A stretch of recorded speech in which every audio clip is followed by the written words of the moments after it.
even in the third trimester.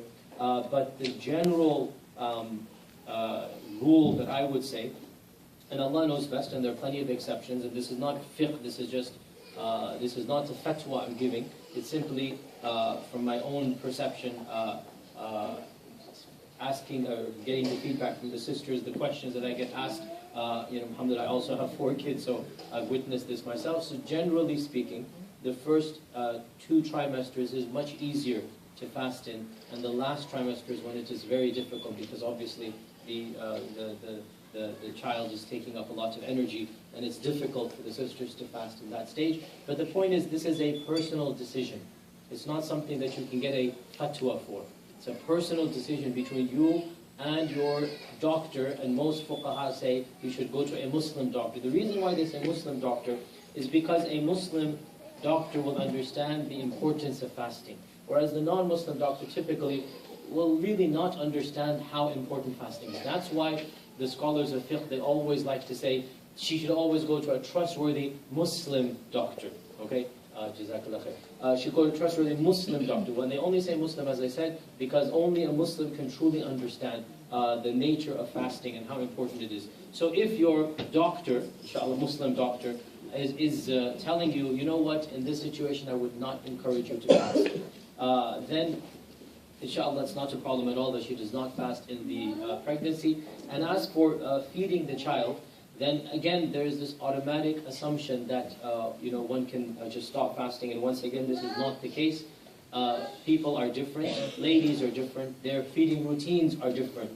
Firstly, not all sisters want to feed their children. Many of them want to use the bottle or the formula. I would not personally encourage that as a general person, who, not as a scientist or a doctor, but as we all know, it's safer to give your own natural, what Allah Azza wa Jal has given you of nutrients. This is always better. But some ladies don't want to. So if they don't want to, then for sure there's no fiqh. She has to fast, because there's no issue at all, right? You understand this point? That if she's not going to feed the child herself, there's no issue then. The fasting is obligatory. For some, they are able to express their milk the night before, and the first few hours of the fast they can feed, and then the next few hours they can give of the expressed milk in the fridge. This is then the ideal solution, because, and all of you sisters who have been through this know, it is such a hassle to make up the fasts. You'd rather just do it when the community is doing it. And those of you who are expecting or feeding your children, please ask those who have gone before you. At this moment you might say, you know what, let me just not fast, it's easier not to fast. But ask any sister who's been through it. It's much easier to fast with the community in Ramadan than to have to worry about making up 30 days afterwards. Sometimes years go by and those 30 days are not made up. So think about basically proactively, how can I make sure that I don't have to interrupt my fasting and am able to fast with the entire community. And for most sisters who are feeding their children, they can find a way out. Maybe express 1 or 2 bottles, and then use 1 bottle maybe of formula, for example, per day, which is inshallah not that big of a deal. And then they can kind of eke it out, inshallah, for 30 days, inshallah, it's possible to do that. But again, this is a personal decision. You don't need to come to me or any fatwa. It's your personal decision that if you find that you're just not able to express milk, or you're not able to feed the child properly, then you have an excuse. Okay? So my main point in saying this was the default of pregnant and feeding ladies is they must fast. Whereas the presumption that many of us have is that the default is that they don't have to fast. No. The base ruling, they are not automatically considered exempt. They must fast, okay? So with that having been said, the next issue that is of slight controversy or whatnot in this regard, and as you all know, fiqh is sometimes awkward and embarrassing. That's what fiqh is about personal nature and whatnot. And so you understand that we have to mention examples that are sometimes awkward. The issue comes about what exactly breaks the fast. What exactly breaks the fast? Now obviously, breaking of the fast by unanimous consensus occurs when you intentionally eat or drink. That's pretty obvious and understood. You intentionally eat or drink, or you engage in intercourse during the days of Ramadan. Now, what if, and here's where there's a lot of these bizarre scenarios that are mentioned in the books of fiqh. And the reason why these bizarre scenarios are mentioned is so that we can think about them in a pragmatic or in a realistic manner. Because these bizarre scenarios are not impossible. In fact, they can occur. So, simple example. Suppose that the sister finished her menses on the daytime of Ramadan, so she's technically not fasting, right? So the rest of the day she's not fasting. Suppose her husband was traveling and returns that day, so he wasn't also fasting, and it's Ramadan, okay? So you understand the hypothetical scenario here, that the both of them come Dhuhr time, they're not fasting for legitimate reasons in Ramadan. You get the point here, right? So again, this is a hypothetical scenario, but just so that we have it in our minds.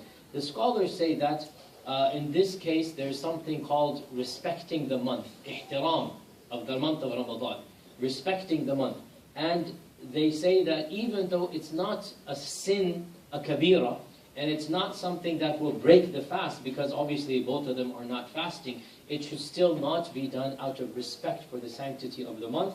And even though technically, of course, there is no fast that is being broken, because neither is she fasting, nor is he fasting, still the Sharia would say that the days of Ramadan are sacred days, and this is not the time to engage in this act. Now, if suppose that does happen, there is no penalty to be given because neither of them were fasting. And therefore, the same applies, by the way, and this is, again, not in accordance with our popular custom or tradition, or should I say, it's not in accordance with the tradition of some of us. Many of us who have come from other lands, we have inherited this from our forefathers, and this is a valid thing to inherit. What am I talking about? When the menses finish, and the rest of the day remains, what do you do for that part of the day? So suppose you woke up at Fajr time, and you hadn't finished the menses, but it's towards the end. Then you find that, come Dhuhr time, you have to take ghusl for the menses. So you have 7, 8, 9 hours. So what you do in those 8, 9 hours? In fact, the majority of ulama, believe it or not, say that she must fast. And it doesn't count. And she has to make up the fast. And am I correct in assuming that most of you that are coming from overseas, this is what you have been taught? Am I correct? This is what you have been taught as well? So this is the majority of ulama say this. That if she finishes her menses in the middle of the day, in fact, even if she finishes it 1 minute before Maghrib, for that 1 minute she has to fast. Or for the entire day she has to fast. And it doesn't count. Kind of double penalty. It doesn't count because she didn't start on the right time. But she must fast because she is now legally obliged to obey the commandments of Allah. So let me give you a similar example that you will, inshallah, understand much better. Suppose you're a musafir, and it's Dhuhr Asr time, and you have two options. You can pray while you're traveling here, or you can wait till you get back to Memphis. You still have time. You're going to get back before Maghrib. So you have Dhuhr Asr time. Now, if you prayed while you were traveling, you would pray 2-2. But if you get back to Memphis, you are no longer allowed to pray 2-2. Even though you are allowed to delay, so you're not sinful for delaying. You get the point here, right? Suppose you arrived at 4:30 p.m. and Dhuhr comes in at 3 p.m.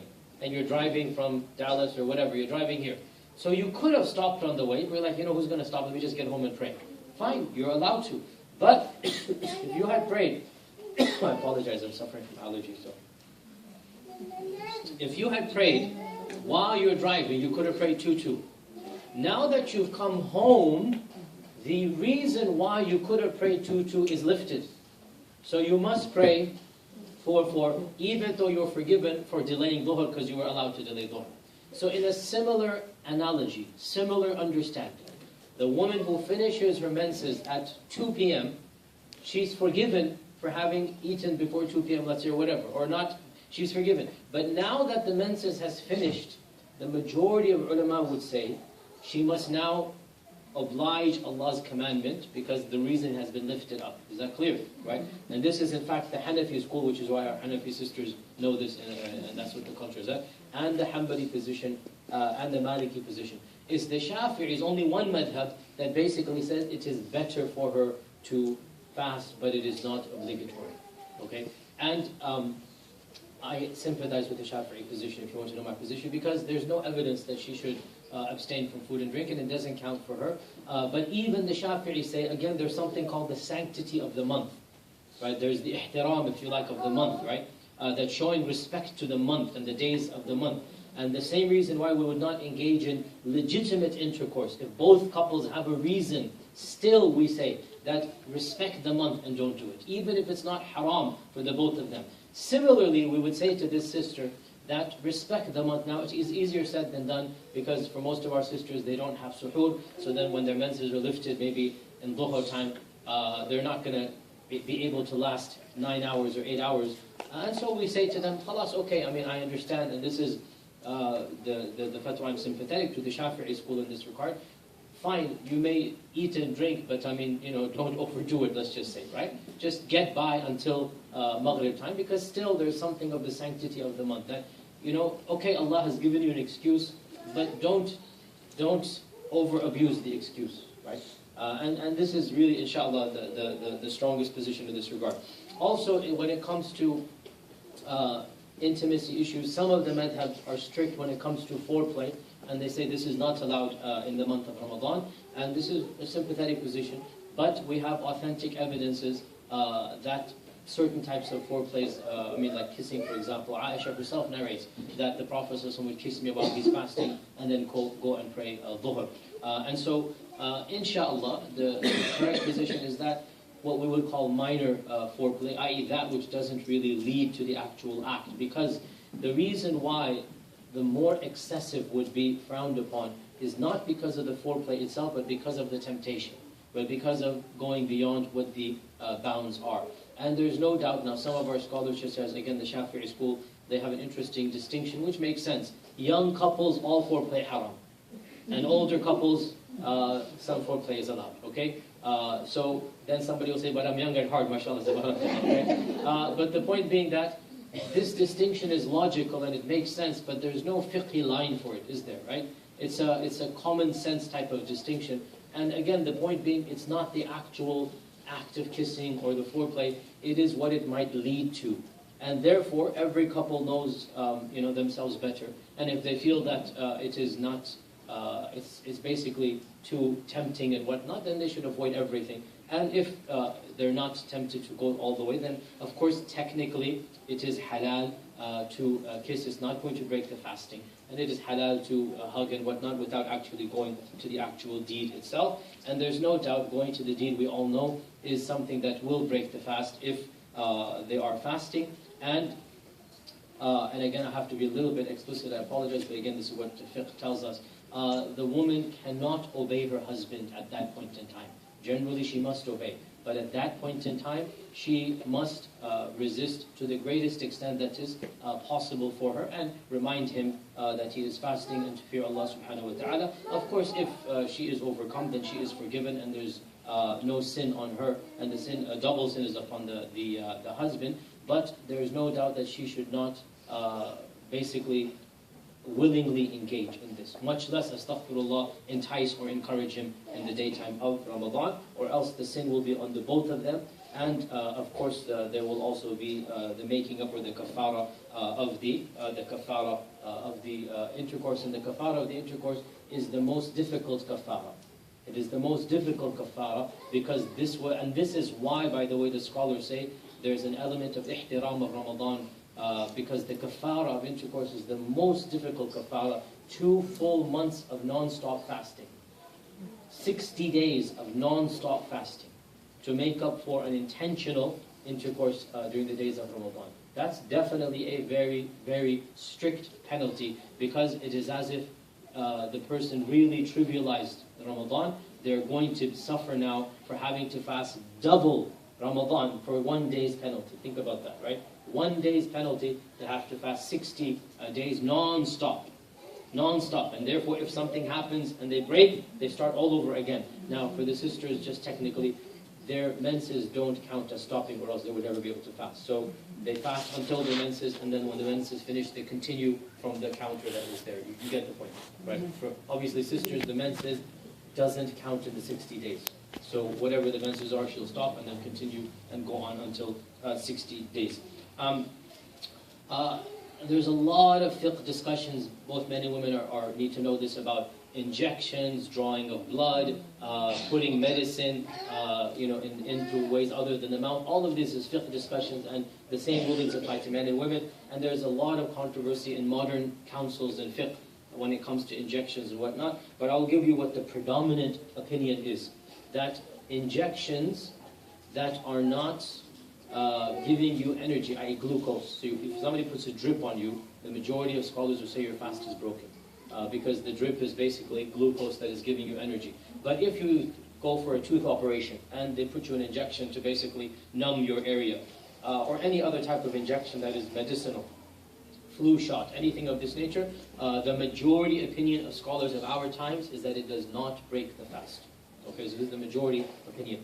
Also, any type of implant or suppositories or anything that is put into the body from the two orifices that is medicinal in nature, it is also not going to break the fast. Okay, so anything that is not medicinal, that is not giving you energy, and of course energy is not given through those two orifices, but any type of medicine that is put in those, then it is inshallah ta'ala not breaking of the fast as well. Also, drawing of the blood.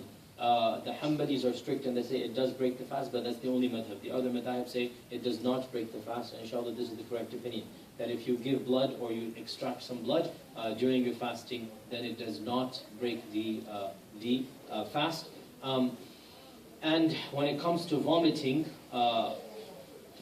accidental vomiting does not break the fast, but some scholars say intentionally wanting to vomit does break the fast, because there's a hadith to this regard, that whoever forces himself to vomit has broken the fast, and therefore one should not force oneself to vomit. But if vomiting occurs, if somebody feels dizzy and vomits, and vomiting occurs, then that does not break the fast. And the final points, and then again I open the floor for an extended Q&A.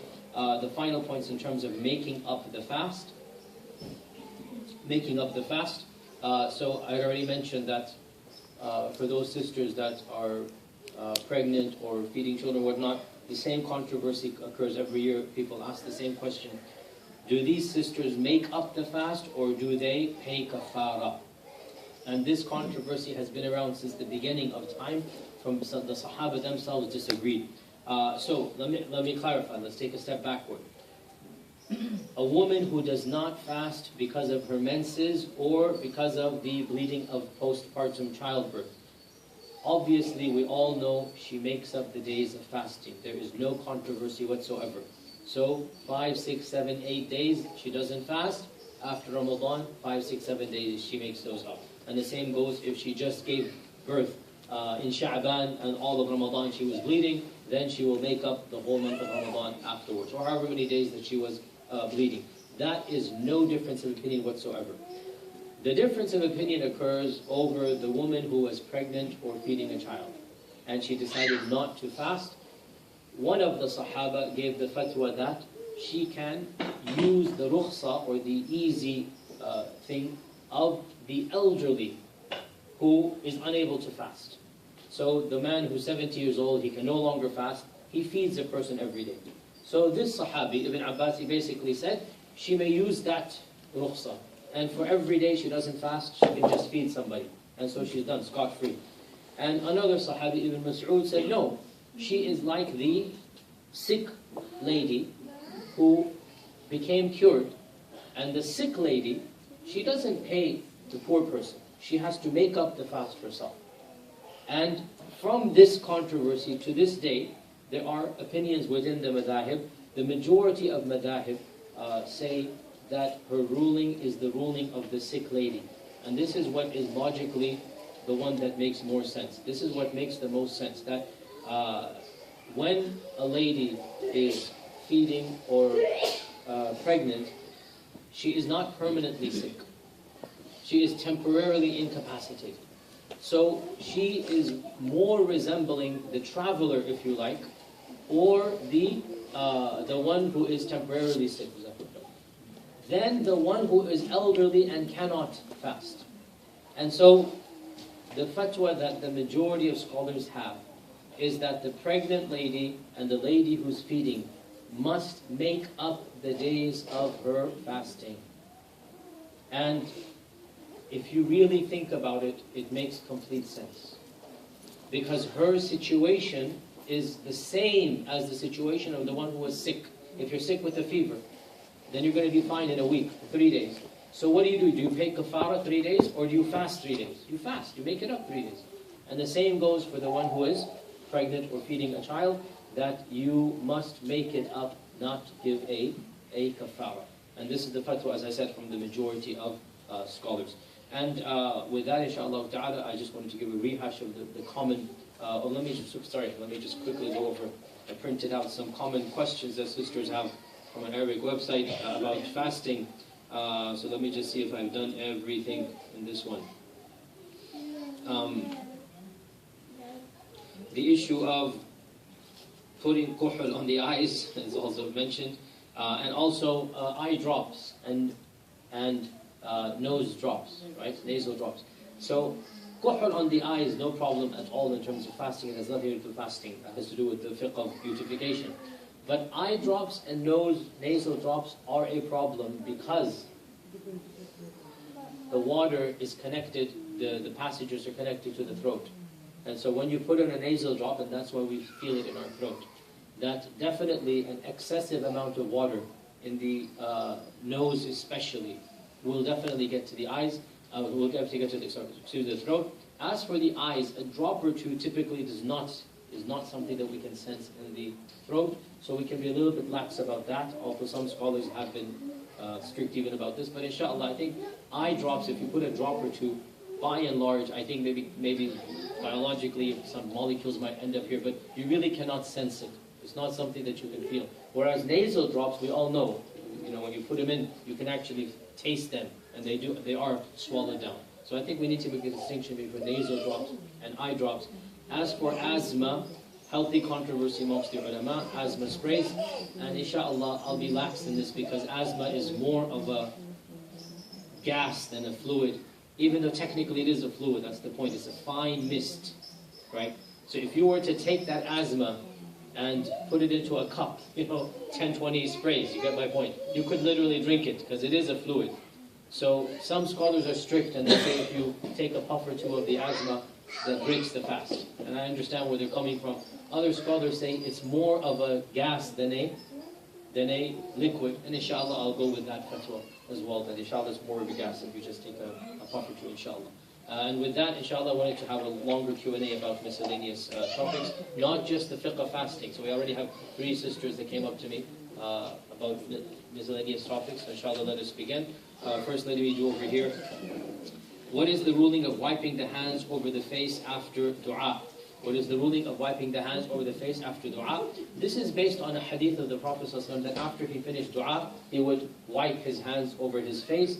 And the scholars have differed over the authenticity of this hadith. So bottom line, it's a very trivial matter. If you do it, it's fine. If you don't do it, it's fine. There is some precedent mentioned in the hadith. So it depends on those scholars who thought the hadith is valid or not. And the bottom line, it's a very trivial matter. Those who do it, it's fine. Those who don't do it, it is also fine. Very frank question here. Does self-stimulation to the point of climaxing, obviously longer word here, break the fast? And then how does one make up this fast? And then is there a kafara for that fast? Self-stimulation that does not lead to climaxing is makruh, but it is not breaking fast. Okay? Self-stimulation that does not lead to climaxing is makruh, but it does not break the fast. And therefore, it should be avoided. But if it leads to climaxing, then it breaks the fast. And there will be the kafara, but the kafara will not be the kafara of intercourse because intercourse did not occur. Rather, it will be the kafara of making up that one day, along with, of course, repenting to Allah because you committed a major sin, your fast has been broken, and you must continue. By the way, so if you were to break your fast in this manner, by unanimous consensus, you still must fast the rest of the day. Because this is not a legitimate way to break the fast. Unlike the lady in her menses or the man who is traveling and returns, there's a controversy, and even if he eats, he's not sinful for eating. Because he returned from a journey and he has a legitimate excuse. But this person who stimulates to the point of climaxing, this person has not broken the fast in a legitimate manner. And therefore there is no excuse on this person. And therefore, that person is not allowed to eat or drink for the rest of the day. That fast will be counted null and void, and they still must make up the rest of they still must make up this day after Ramadan. You didn't mention eardrops. So again, eardrops, you tell me, when you put eardrops in, do they go to the throat?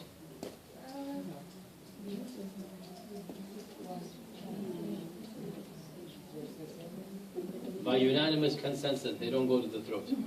So if they don't go to the throat, then it's not going to be breaking the fast, okay? Because what breaks the fast is liquid going down to your stomach, okay, from the throat. This is what breaks the fast.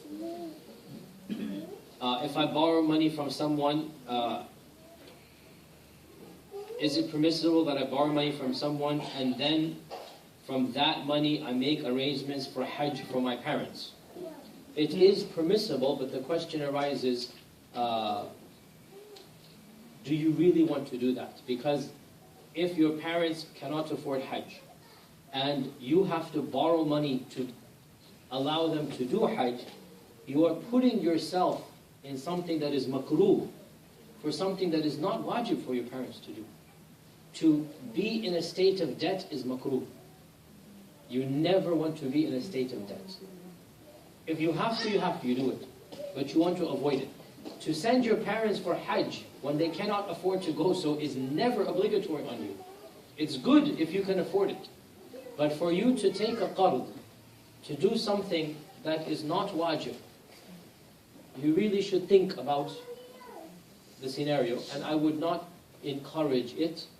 Nonetheless, there are scenarios where maybe it could be overlooked. If, mashallah, Allah blesses you with a friend who is multi-millionaire, mashallah, and she doesn't mind you to explain to her the scenario, and she doesn't mind lending you $5,000, $10,000, and you want to please your parents and whatnot, I can see some scenarios where it would be okay. But the general rule for sure, you do not want to be in debt, and you are going to be in some major debt. For 2 tickets for Hajj these days is, I said $10,000, there is no Hajj for 2 people for $10,000. Bare minimum is $16,000 these days. $8,000 is the minimum package. $16,000 for most of us in this room is a lot of money. And you want to take $16,000 and put yourself in debt. And you don't know how you're going to pay it back. What if you die? What if? I would never encourage this, and I think it is not wise to do that. But again, I could imagine some scenarios. Okay, follow up from this one? Yeah, go ahead. No, it's not a follow-up. It's just a question. I heard there's a certain amount of time before Ramadan that we cannot fast. Like we have to have all the fasting done before like a month before Ramadan. Is that true? No such thing. Okay. There's no such thing that you have to have all the fasting done before the month of Ramadan. However, the Prophet ﷺ forbade us from fasting on the day of doubt, which is the 30th of Sha'ban, just to be, some people want to be extra cautious, say, just in case it's Ramadan, I'll fast today. No. So the 30th of Sha'ban, we don't fast it unless we have a previous habit of fasting every Monday, and the 30th of Sha'ban happens to be a Monday, then you can fast. But we don't fast just because it's the 30th of Sha'ban. I have one more question. Go ahead. For example, in the middle of Ramadan, something happened, for example, surgery, and you could not fast the remainder of Ramadan. And now that you can fast and you're better, but it's extremely hard because you're extremely busy. I know that's not an excuse, but it's going to take a lot out of you, to the point some people are like going to school and working, etc. Can you pay like there's like kafara? Yes. No, you cannot switch over to kafara just because it's logistically difficult. Because that's not the way the Sharia works. Logistically difficult, you find a way to do it. Fast on the weekends, fast on the day you're free. You cannot move to kafara just because it doesn't fit into the schedule. You can only move to kafara when biologically, physically it's not possible for you. Okay? Let me just answer some. Yeah, you can wait till Ramadan, December as well and do that. when I'm making up my Ramadan fast missed due to nursing or pregnancy, is it okay to break that fast if my husband wants me to, or if I feel sick, or must I treat it as a day in Ramadan? There's a big difference if you say, I feel sick and my husband wants me to. Because feeling sick is a legitimate excuse even in Ramadan. When you say sick here, I'm assuming it's like a sickness that is very severe, like a fever or something. As for feeling sick, if you mean just nauseous and you can battle it, so making up a qada takes the ruling of the qada. So when you make up the fast of Ramadan, it becomes just as sacred as the fast of Ramadan. It's not a nafil fast anymore. A nafil fast, you can break for the slightest reason, and you are not sinful because it's nafil fast. So quite literally, I know this sounds really mean, suppose your friend invited you for a lunch and you didn't know about it, and you're like, oh fine, okay, I'll just go and have a good food, break my fast. You're allowed to. You're allowed to. There's no sin on a nafil fast. It's your loss, you didn't get the reward, but there's no sin on breaking a nafil fast. Okay? It's just a nafil fast. It's not. But a qada fast, so you had the intention to make up Ramadan, you cannot treat that like a nafil. So no, you cannot break your fast, and therefore you need to tell your husband beforehand that I'm making up the fast tomorrow, so that he knows. And you cannot, and so when you say sick, by the way, again, so I should clarify, again, do you mean a light sickness? In which case you just like in Ramadan, we all have headaches in Ramadan, right? We all get tired, that's not a sickness that is breaking the fast. Whereas if you actually need a sickness that is very severe, then you may break the fast. I have to make up Ramadan and I want to fast for 6 days of Shawwal. Which fasts need to be done first? This question again is asked every single year, and that's fine because it's something that really does. A lot of questions arise, and honestly, there is no clear-cut answer because there is no explicit hadith in this regard. That is it allowed to do the 6th of Shawwal before you make up those of Ramadan? And by the way, you cannot combine the two. You cannot combine the two. That if you have to make up 6 from Ramadan, then you make up those 6 and say, oh, these are also the 6 of Shawwal. It's not buy one, get one free when it comes to fasting. That is not fair and appropriate, and it's common sense. How come you get away with it and nobody else does, right? It's common sense. You want to fast 6 of Shawwal, you need to make up the Ramadan and then fast 6 of Shawwal. Now, the question, can you fast the 6th of Shawwal of that year when you haven't made up the Ramadan of that year and get the rewards of the 6th of Shawwal? That's the question. Is that clear? Okay? Which is the common scenario every single year. And there is no clear-cut answer. The stricter position, which is the more faithful to the texts, the Prophet ﷺ said, whoever fasts Ramadan and then follows it up with 6 of Shawwal shall get the reward of fasting the year. So the technical position would be the lady who has not completed Ramadan has not fasted Ramadan. So the hadith would not apply to her until she makes up those, then she does the 6. It's following the letter of the law. Following the spirit of the law, there are other fuqaha that